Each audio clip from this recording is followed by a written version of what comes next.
If you feel like God's punished you and you're alone or you're isolated, or maybe the devil's done something to you, what if you're wrong and God's actually trying to do something for you? So here are the three main reasons that God will pull you into isolation and away from everybody. The first one is repair. So when Jesus found out the news about John the Baptist, he went to a desolate place and left the crowd. But the most beautiful thing is when he came back, he fed the 5,000, the multitude, with just a little bit.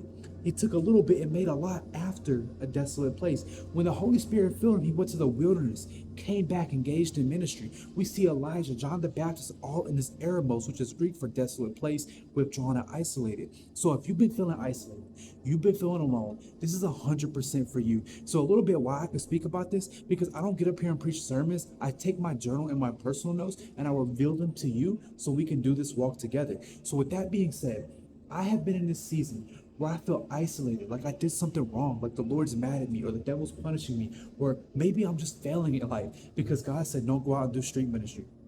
God said, pull away from the friend group. Don't talk on the phone as much. I want you to stay close by yourself. And it's that stay close. I was like, God, what do you mean stay close? God's like, I want you to spend that time with me that you've been spending with everybody else. Because see, my main goal is spend more time with the Lord and commune with him. Because we can read all day, Bible study, go do ministry, go do all these things. But here's the question. Last year, we reached over 20 million souls online. The numbers look beautiful, but I had to ask myself this question. Does God want me to travel the world, win souls, go to prisons, go to the clubs and preach, or be his son first? Because see, we can do all these magnificent things in ministry, scale past everybody, do all these great numbers, the things the world pushes. But the reality is, God might want you to just be a son and a daughter. Because see, there's somebody out there that's going to reach those souls. God doesn't need you. He doesn't need seven. Will he use us? Yes. But will he check our hearts to see if we can lay down and be a son and a daughter? Absolutely. So you might need repair. There might be things from your childhood that you need healing from. There might be unraveling that you need. Let me get vulnerable. So I run a business where I make websites for people and produce content, right? Well, here's the thing. I would never want to send the final product, especially to men. And I never understood why. But then what I realized was that transpired was that growing up, I was always persecuted for how I did things. I failed in school. I failed in the home. I always had people judging and saying things to me that never made sense and would push me away from the final product. Every time I would do something, I'd be looked at as a failure. So when it came to my business, something I know I'm good at, that I have nothing but great reviews, I was always fearful of delivering it. And then the Lord sat me down and said, because of your childhood, because of rejection, you were scared to push the final product. But see, when the Lord does something in you, or work in you, and a blessing in you, it doesn't matter about what you think about the final product or them. So what I did was, the Lord said, send it to him and tell him to correct it. The dude said he had no corrections. It was absolutely beautiful. And I know you might not have a business. I know this might not apply. What I'm saying is go down into your childhood, dig deep and ask the Lord, maybe, why am I this way? Is it because of me, or is it because of the little me that never got healed? So you might need to be pulled away to get repaired. Now, the refill, you cannot feed 5,000 on empty. So Jesus withdrew. You need a refill. You want to help your family. You want to save the world, but it starts with you getting repaired in the secret place. So first he's going to repair you, and now you got to get refilled. You have to go to him because he's the one that pours out. You're just delivering it. You're the mailman, but you're not the one writing the check nor cashing the check.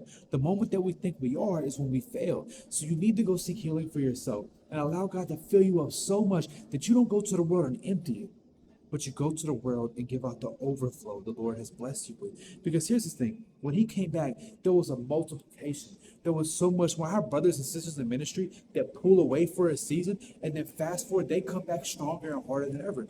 That's how this works. You have to be willing to go sit down, be repaired, to be refilled and continue growing. But if you're not willing to do that, you're going to find yourself suicidal, stressed, feeling like a failure because you never got healed. The third one is to realign. When you're always around people, you start living for people. The desolate place strips that off. No applause, no validation, just you and God. So I'm asking the Lord, like, why couldn't I have found this healing around a bunch of people, around my ministry partners, around my accountability partners? The Lord was like, they're there to pour into you, but you have a pride wall to where you don't like being naked in front of other people. And I don't like it, because I'm in a position where I lead a bunch of people, I run businesses. So it's hard for me to really step down and be humble. I'm being honest. It's hard for me to step down and say, I need help, right? But the moment I started going to the Lord in private and receiving help and working that out with him, it made it easier for me to go to those parts and say, hey, I need help. Because if we can't admit that we need help, we're going to fail. So what I'm saying is we have to push forward and let people push back so we can go forward after being held back. Does that make sense? Because we want a life of freedom. We want a life of this, but we have to be willing to sit down and be locked down with the Lord to be free. For me to find Jesus Christ, I had to be locked up in a jail cell 23 and a half hours a day with no communication, just me and him. And that's when I found the most transformation. So this whole time I've been viewing isolation as a bad thing, but the whole time it was the biggest blessing that I had. So what I'm saying to you, brothers and sisters, is that stop hating on the isolation. Study the word Erēmos. Study the word in Greek that means desolate and drawn away. I'm not saying that you should be isolated and not talk to people, stop going to church, things like that. I'm saying learn to be at peace by yourself. And the biggest thing for believers I want you to start doing when you're in public, get off your phone. I've been doing this thing where I don't get on my phone in public. I don't call people when I walk into stores. I don't scroll on my phone when I'm nervous. In school, we used to scroll on the phone, walking by everybody, just flipping through the apps. What happens when you just absorb God's nature around you? God's creation. I challenge you, everybody that walks by, wave. Introduce yourself to 5 people and they say, hey, how are you doing? My name's Seven. You look good today. You know what I mean? Just start learning to communicate with people, because we're called to community and fellowship with God's people. And then how can we reach people that aren't God's people if we're always looking down like this on our phone and we're not actually doing anything? So what I'm saying is, tighten up, get out there, do what you got to do, and absorb the isolation, absorb being repaired, being refilled, so you can be realigned to go pursue the mission that God has called you to be on. If you're in an isolated place or you've been struggling, go ahead and drop in the comments to let me know, and let me know how we're doing on this page. Let me know if you like this. I want to make sure that we push this further so we can have more people on this walk together.